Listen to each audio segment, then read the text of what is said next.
ఈ లోకంలో ఉన్న వాళ్ళకి ఆ బెంగ లేదు.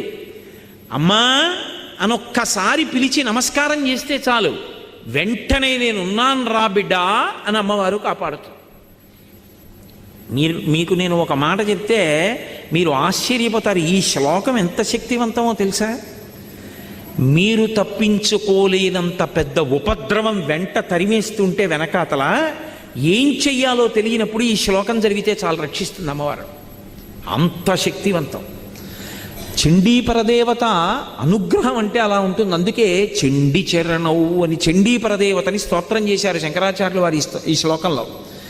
అటువంటి అమ్మవారి పాదాలు పట్టుకుంటే సంస్కారవంతం చేస్తుంది మనస్సు.